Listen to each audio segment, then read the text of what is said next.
Turn on, tune in, and drop out. I took that very seriously. My first job, I realized I was totally unfit to work and totally unemployable. I realized that I wanted to spend the rest of my life just doing nothing. But once you start doing nothing, you realize it's a lot harder to do nothing than to do something.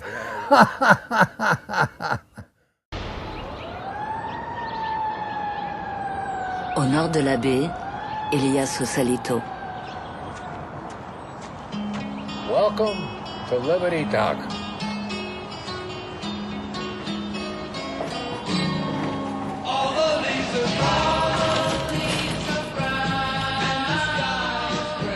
Larry s'est arrêté pour toujours dans ce drôle de village. Des bateaux transformés en maisons flottantes, elles appartiennent à la légende de la Porte d'Or. 1967. C'était le Summer of Love, l'été de l'amour. Quelqu'un m'avait envoyé une invitation pour une fête. C'était une amie qui me disait « Il y a des trucs qui se passent ici à San Francisco. Tu devrais venir. » I don't know what's true, what ain't true, and if you're going to try to learn something, it ain't going to be for me. So, but if you want to talk, let's talk. Let's talk. What else we got to? What else we got to do? Yeah, we're not looking for lessons. We're looking for. We're not looking for the truth. No, we're not there looking is for no the truth. Terrific. Because whatever I tell you, I have no idea. We're looking How for true it is. reflections. I have no idea how true it is, or whether it's all bullshit, whether I'm making it up as I go. I have no idea. So, it doesn't make any difference. Nobody gives a shit. Nobody gives a shit anyway. Who cares whether it's true or not? I'd rather listen to A good story. Good story that's total bullshit than a true story that's boring. So, that's what I call this, a disclaimer before you Totally. do the movie. There's a place in San Francisco. It's a spanking bar. Oh, nice. Yeah, it's just a regular bar, and there's like a massage table there. And you just walk into the bar, you lay down on the thing, and somebody comes in and spanks you. So it's free of charge. Anybody, a lot of people want to be spanked. They think that they're guilty of something, and they want to repent and shit like that. Other people like to do the spanking, so it's terrific. You just walk it off the street, lay down, have somebody spank you, walk out, do it on your lunch hour. When I was at Moscow, it was 1957, in the middle of the Cold War. Right. And I was in Moscow, and so any American in Moscow, they're looking at you like you're CIA, like I would look like a CIA guy. Uh-huh. And I noticed there's this guy following me around. Where I turned around, he said, called him, I says, you're a KGB, right? You follow me around. Why don't we just hang out together? You don't have to follow me around. We'll have dinner together. We'll go travel around, have a good time. You're not after. He says, terrific. So he became my pal, this KGB guy. Uh-huh. And he's the guy that got me into Lenin's tomb. You ever been to Lenin's tomb? No. In Moscow. No. Lenin's laying there with his coffin, very fancy coffin. Been there since 1924. I think he died a year before I was born. 1924. He died in January. I was born in February. Maybe one of those Buddhist reincarnations. There we go. Yeah, hello. Anyway, Lenin's laying there. There's thousands of people out there waiting to get in to see him. And Lenin's laying there. Looks a little tired. Got a little pink light on him. And got a blanket here. And one of his hands is fucked up because he got some broad shot him. That's what killed him eventually. And his Stalin is laying next to him. Stalin looks terrific. They were both there. Stalin looks better than all these people waiting to see him. He looks great laying there. So they later got rid of him. They buried him. And so the KGB guy says to me, you know why there's thousands of people out there waiting to come in and see? They want to make sure Stalin's really dead. That was the KGB. But that's only part of the Moscow. Yeah, we could talk about the Moscow thing. I had a, Moscow was one of my commie fantasies. Because I used to be a card-carrying commie in the old days. Back in New York? Yeah, well, New York, Hawaii, San Diego, and places like that. I actually had a card that's a Card carrier. Remember, You actually had Communist the Party card. USA. I was ready to do the thing. I was a fucking fanatic. I loved it. You ever been a fanatic about anything? It's terrific. People don't realize how much fun it is to be a fanatic. You're always right about everything, and everything is hokey fucking dokey. That's right. So I knew communism was going to solve all up. Nobody's going to be hungry anymore. Nobody would get fucked over anymore. I thought it was Grateful Dead and acid. It was a beautiful dream. So I jumped in. So I was a commie organizer and shit. So when I got to Moscow, there I am, right in the middle of the whole thing. I ended up broke in Moscow. Okay. I realized being broke in Moscow is not like being broke in, San Rafael or Corte Madera. So you ever broke in Moscow, you're fucking broke. And cold. And cold, the whole thing. So I had like 3 rubles left. So I do what Any good good Jewish boy does when he's in a special situation. Goes to a Chinese restaurant. It's the only Chinese restaurant in Moscow. And I got 3 rubles. I figure, well, I'll have something to eat and I'll think about it. There's these 2 Chinese guys sitting there. And they're both big machos in the Chinese Communist Party. And they said, "You're an American?" "Yeah." I said, "Are you interested in China?" I said, "Yeah." "Would you like to come?" "Sure, be my guest." And so that was it. They said, "Meet me at the Trans-Siberian Railway tomorrow at 4 o'clock. And that was it. I ran down to the United Press office, and I said, "I'm going into China. You guys can't get any reporters in there, correspondents. Chinese couldn't get any to, we couldn't. The whole thing, communist China." I said, "I'm on my way into China. You want to give me my press credentials?" "Sure." So they gave me a bunch of rubles, a bunch of Chinese dollars and shit like that, and I was on the Trans-Siberian Railway, 9 days to China. Wow. Most boring Trans-Siberian Railway is the most boring fucking railroad ride in the world, man. It sounds very romantic. The Trans-Siberian Railway, it's like 9,000 miles, but it's so. Cold? Huh? Cold? In the winter it's cold. Well, it was during the summer? Yeah, it's during the summer. But anyway, so that's how I got to China. I just happened to be in the right place at the right time with these 2 Chinese guys.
So later on, the same KGB guy came to San Francisco during the film festival. The San Francisco Film Festival, 1963. Okay. I won a Best Director award for The Moving Finger. It's probably my one great achievement. Claim to fame. But I've had to bribe 3 judges in order to get the prize. Him, I didn't have to bribe because I had known him in Moscow. His front was as a movie producer.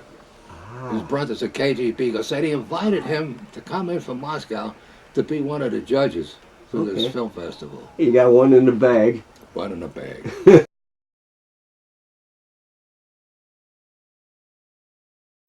From now on, you're closed tight.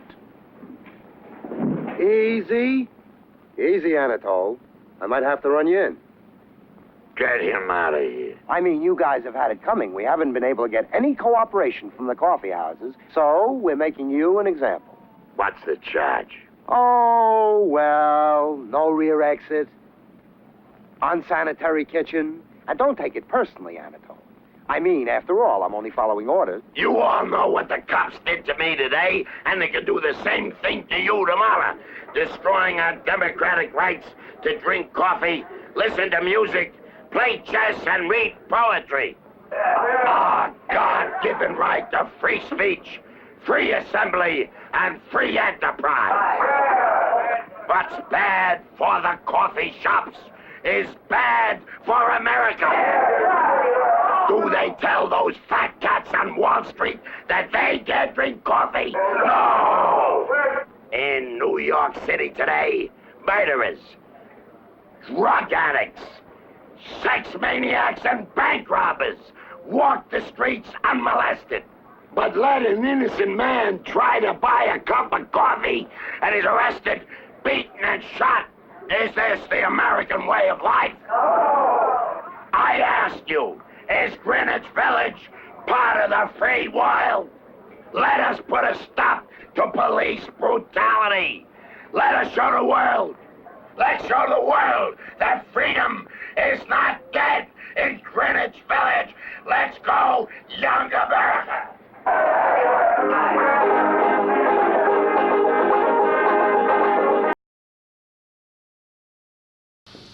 Turn on, tune in, and drop out. It was dope, sex, and rock and roll. And that sounded pretty good to me.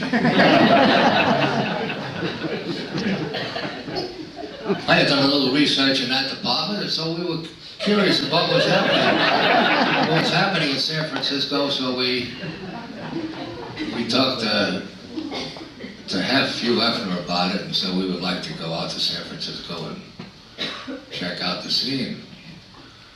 And so we were on our way. We landed in San Francisco, looked around, and it looked pretty good.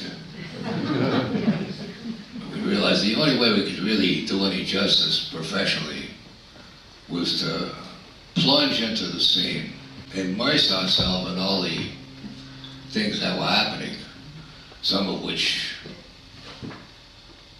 well, they weren't unmentionable, but I thought that we should get into everything, so I figured we owed something to the Playboy readers that were gonna read the article. And so we were willing to indulge in the unspeakable decadence, degeneracy, and all the other stuff that was going to happen. We were ready to subject ourselves to these things for the sake of professionalism.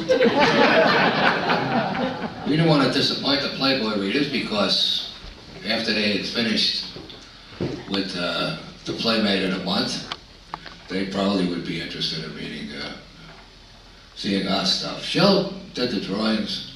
I took the pictures, and for 2 months we were really into the scene.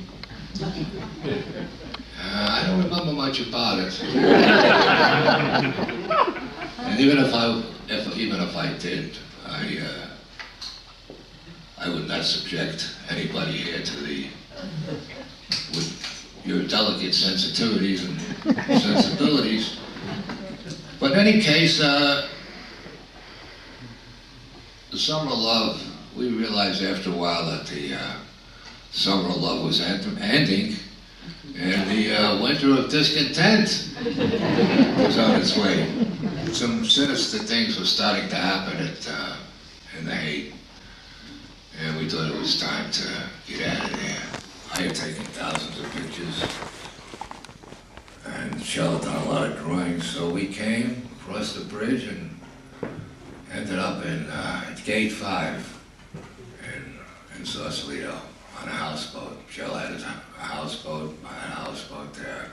And this is where Shel wrote this poem. he read to me 40 years ago, and I said, Shel, this is pretty good. And so tonight, 40 years later, in deference to the sophistication and far-flung ancestry of the Sausalito Women's Club, I'm honored to bring you Shel Silverstein's The Perfect High.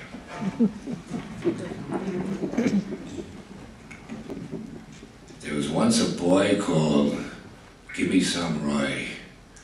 He was nothing like me or you, 'cause laying back and getting high was all that sucker cared to do. As a kid, he sat down in the cellar, sniffing airplane glue. And then he smoked bananas, which was then the thing to do. He tried aspirin and Coca-Cola. He breathed helium on the sly. And his life was just one endless search to find the perfect high.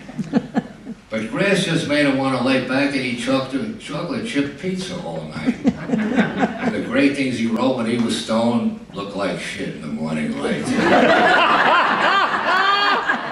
And speed just made him rap all day. And red threw his marbles all out of whack. And cocaine rose was sweet to his nose. But a price nearly broke his back.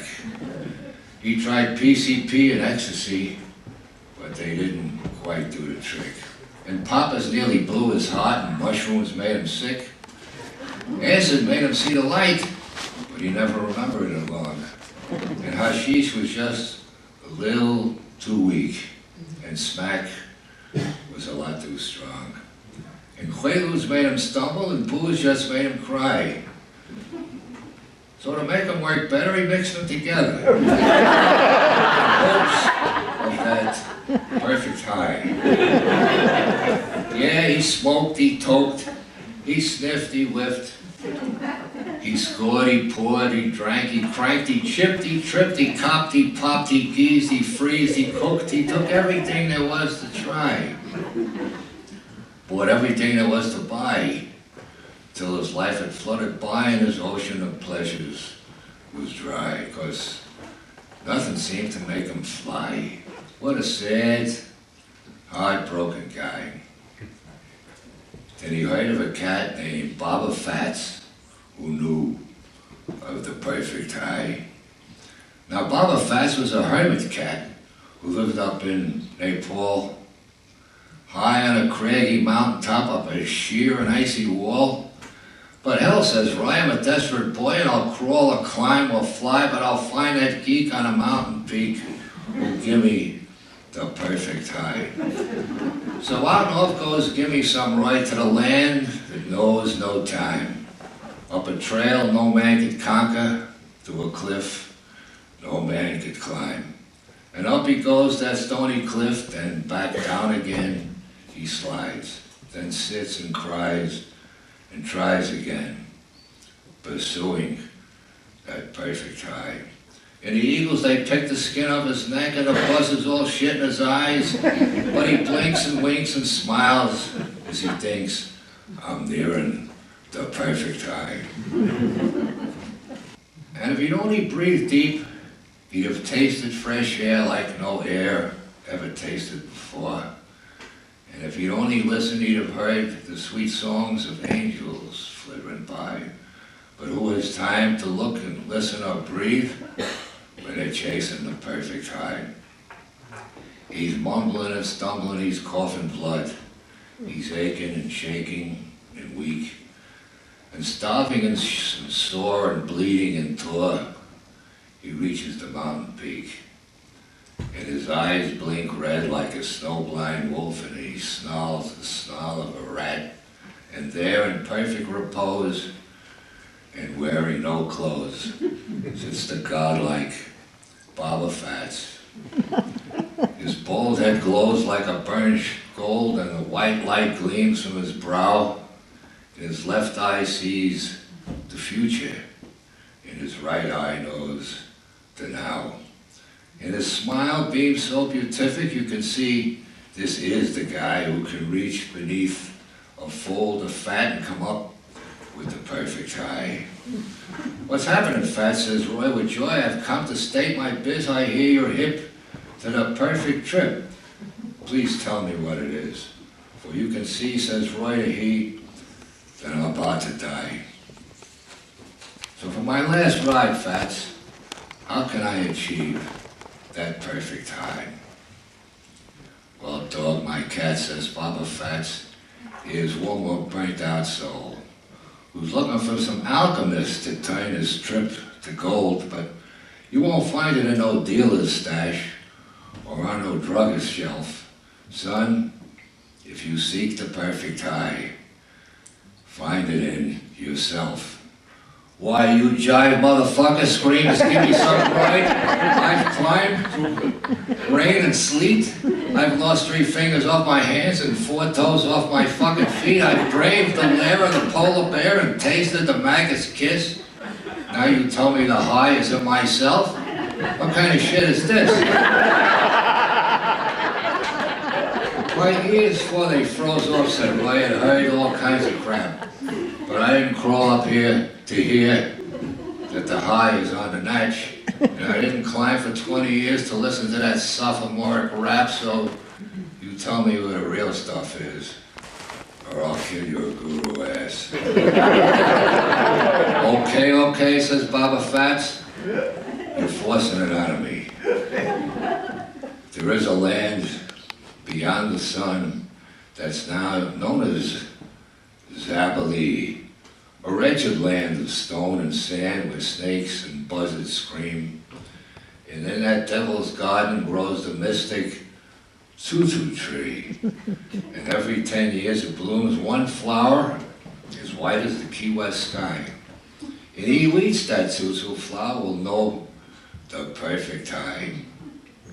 For the rush comes on like a tidal wave and hits like the blazing sun. And the high, it lasts a lifetime, and the down don't ever come. But the Zaboli land is ruled by a giant who stands 12 cubits high, with eyes of red in his 100 heads. He waits for the passerby. And you must slay that red-eyed giant and then swim the river of slime. With a mucus beast, they wait to feast on those who paddle by.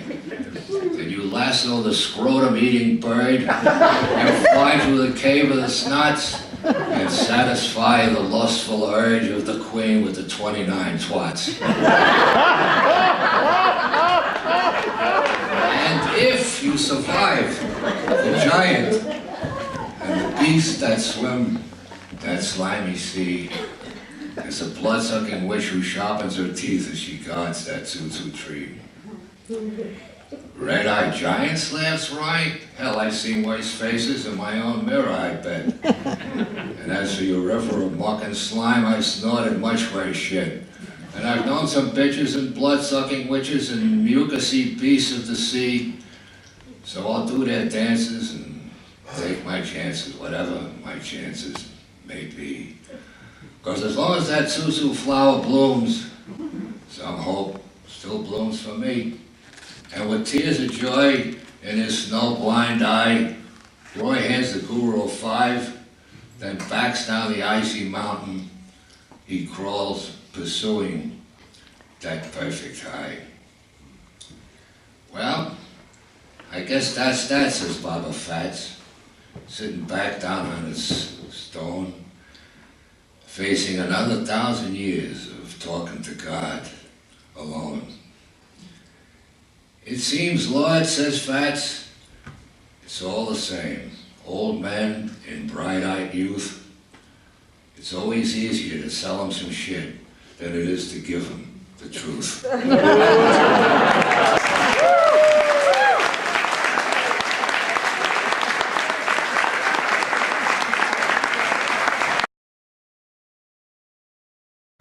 Somehow, for some reason, I felt it was the end of the line for me in New York. I just didn't want to do TV commercials anymore. And that kind of stuff. I guess I just didn't feel like doing movies anymore.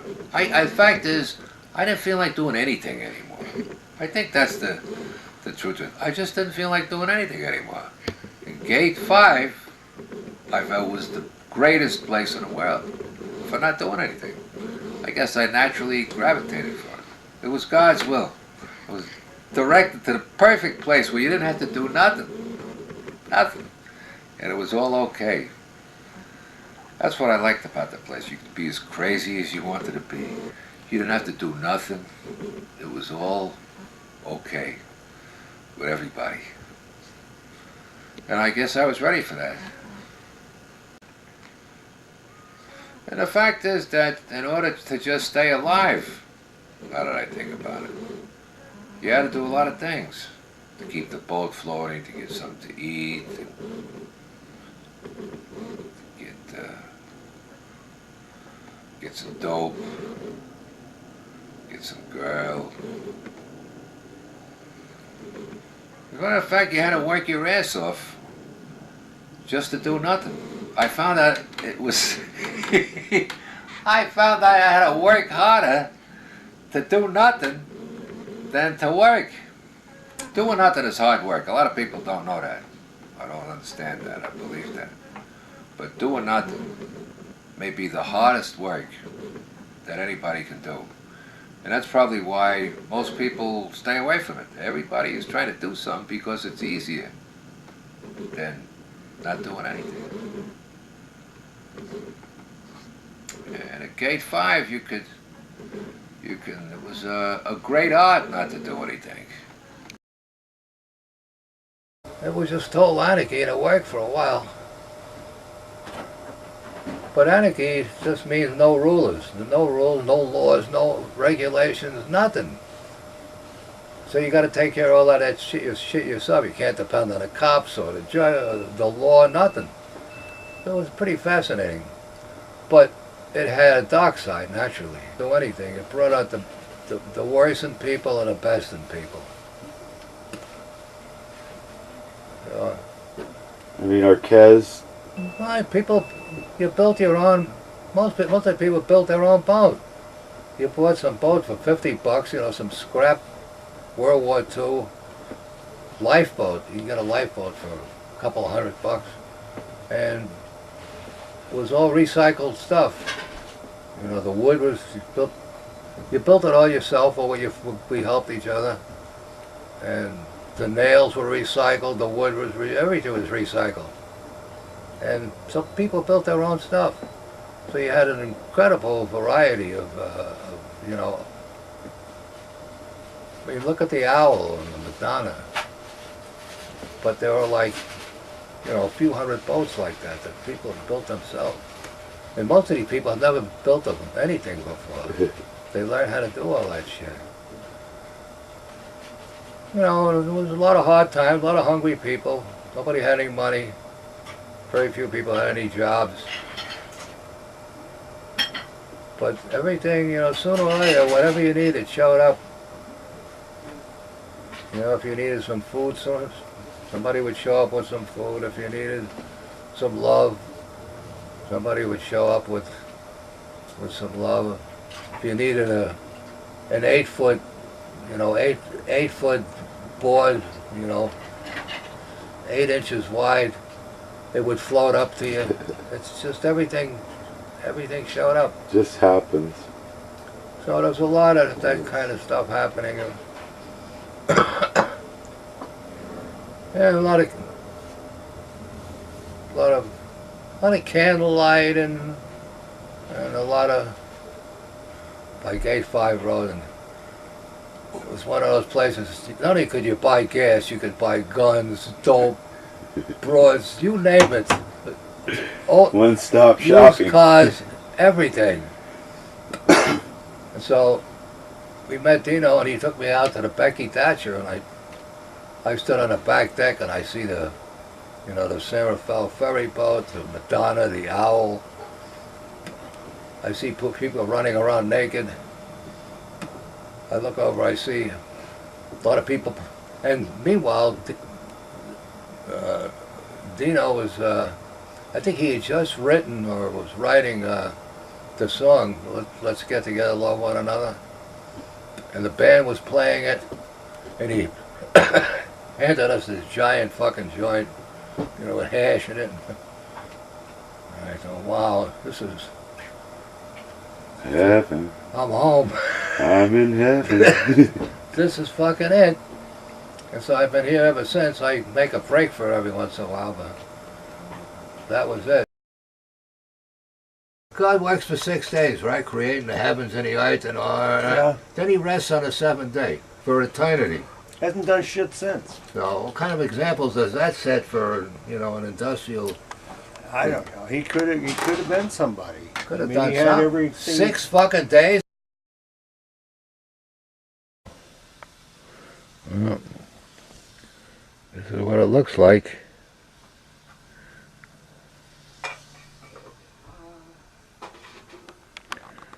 Shel's boat. But a lot of great characters came through this boat. What you saw, you know, Hef and, you know, Chris Christopherson, just a whole bunch of great people came through here. I'm pretty lucky to be hanging out here. Dylan showed up, he was sitting on that bed there, and Shel was sitting there, and they were playing songs. Dylan would do a song, Shel would do a song for a couple hours, and then in the end Dylan said, okay, Shel, you win. And after Dylan left, Shel said, nobody wants to hear a rich boy sing the blues.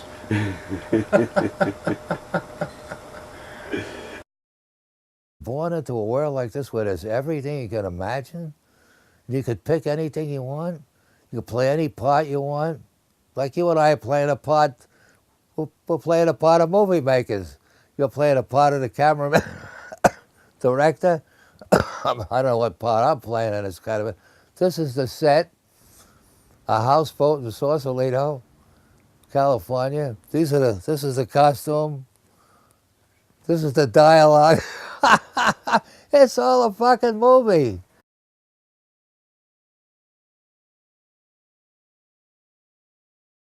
Have you guys seen Joe Tate around? Joe Tate? Oh, see, I saw him this morning. What do you want him for? I'm with the Census Bureau. Jeez, have you seen him? Have you seen Joe Tate, Saul? What do you want to see him for? Yeah, he's no good. He's just awful. The worst.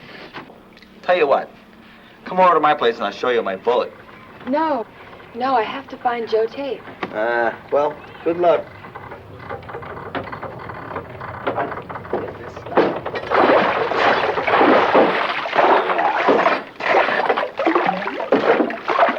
The guy you should talk to is Leroy Dong. He's got a boat out there, and ask anybody for Leroy Dong. He knows where Joe Tate is. Can't miss it.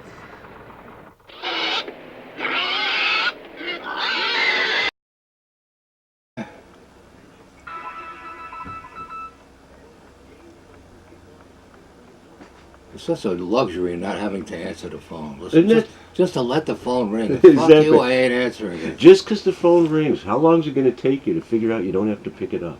Exactly. It just feels real good not to pick it up. So in case you have a call and I'll pick it up, you know I'm getting off.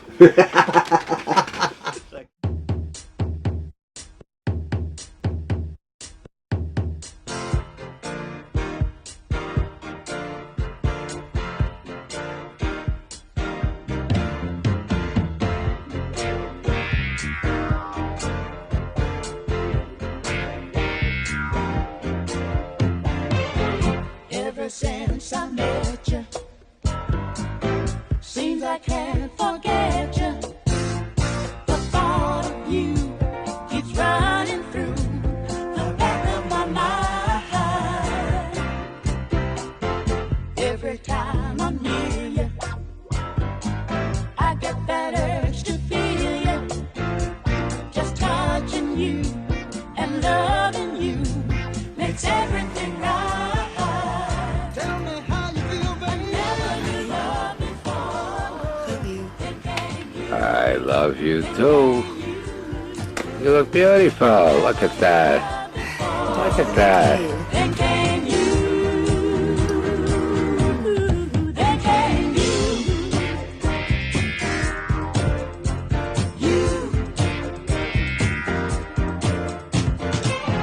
Now that I have found you, how did I live without you? I don't know, baby. It's plain to see you're all I need to satisfy me. I'm so darn proud of you. I wanna sing about you. Sing it, sing it, sing it, baby.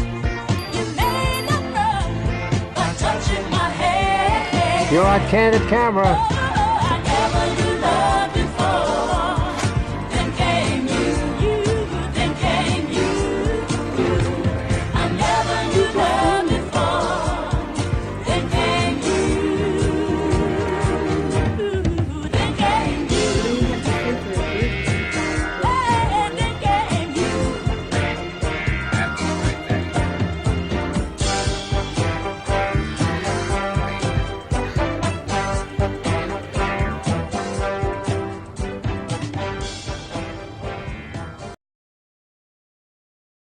What do I think about where do we come from? Why are we here? Where are we gone? Well,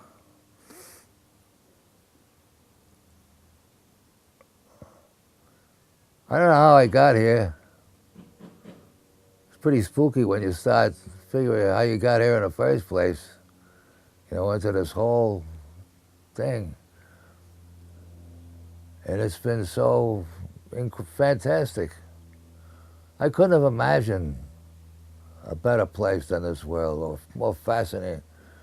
Just so lucky enough to be born here. Anybody that put me here, and I didn't have to do anything. I had to outswim maybe 1 million or 2 sperm, you know, inside the vagina, you know, the stuff that you do when you're being born. You got to outswim all these other sperm. Aside from that, I don't even remember working that hard out swimming those sperm. I kind of coasted. So whatever put me here in the first place is going to take care of me. You know, whatever the next adventure is, I feel good about that. I got total confidence in whatever put me here is going to. The show must go on. I figure there's something, got to be something that I have no idea what's out there. And I like it like that. So whatever put me here, I want to be astonished like I was when I was born. Whoever put me here, I'm like I say, astonish me. So that's